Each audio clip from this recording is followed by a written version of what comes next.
then 2012 happened. McLaren gave a car, but unfortunately, I think both Lewis and Jensen talk about this.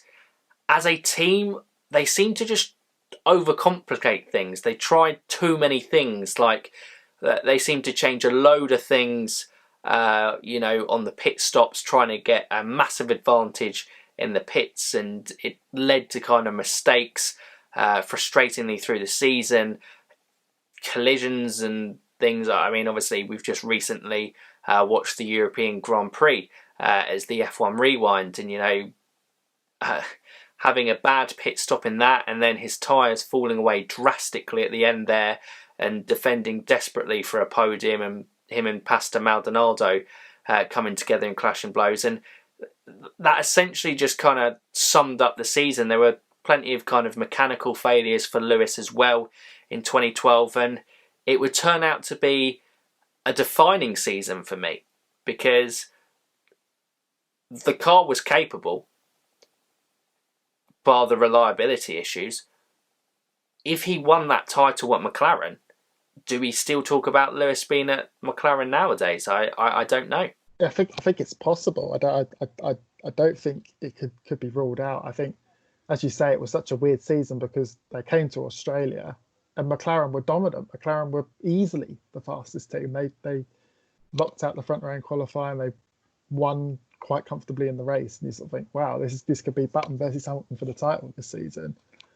And yeah, just so many inter-team mistakes and just poor management. And I think if you had to almost pick one race as a tipping point of Lewis Hamilton's career, it'd be the 2012 Singapore Grand Prix, because there he was, dominant, well on course to pick up the victory, and then the reliability goes, and you could see in that moment, I think people talk about it now, it was almost the moment where he was like, right, that's it, I'm done with McLaren, because you could just see the anguish on his face and the just sheer frustration that once again a victory that was in his hands was taken away from him for reasons that were not in his control. And obviously a few weeks prior, Eddie Jordan had started the rumour mill that Lewis Hamilton was going to Mercedes, and everyone sort of laughed him off as if Lewis Hamilton going to Mercedes, not a chance. And then obviously, as things turned out, the announcement soon came that he was going to be there for 2013. And I think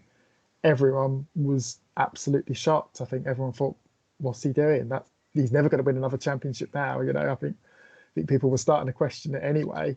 But yeah, I think it was sort of the seismic moment of the entire decade of Formula One was that decision. Absolutely. And yeah, Singapore was the moment, I think, that broke Lewis. I mean, also he, shared the team telemetry on Twitter, I think it was, in that season, which, that I think McLaren were done with Lewis as well. There comes a time with these things that you can have a very talented team. Obviously, McLaren with their history, there's no doubting that they're a great team in Formula One. And recently, obviously, having come through the really turbulent years that they've been through, starting to rise back and get back to that team. But, they were a great team. Lewis clearly is a great racing driver, but for whatever reason after 2008, it never,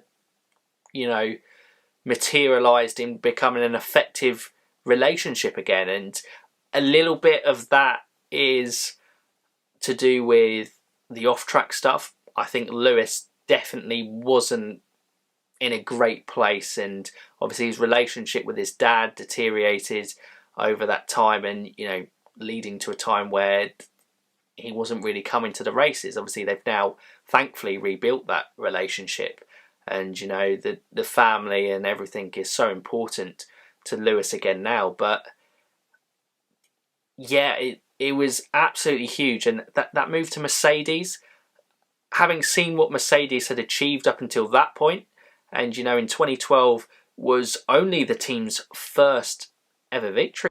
Yeah, absolutely. I think everyone sort of expectations were pretty low for Lewis when he went to Mercedes. But I think even before 2014, I think even in 2013, people could start to see, oh, okay, Lewis is probably outsmarted us all already here because Thanks for watching, guys. I hope you enjoyed that little snippet of the podcast. If you would like to watch the full podcast, I will leave a link to it in the description down below. And don't forget, if you do enjoy what we do on this channel, you can subscribe to it, click that bell notification, and you can keep up to date with all our latest content, just like this one. But for now, UF1 fans, keep racing!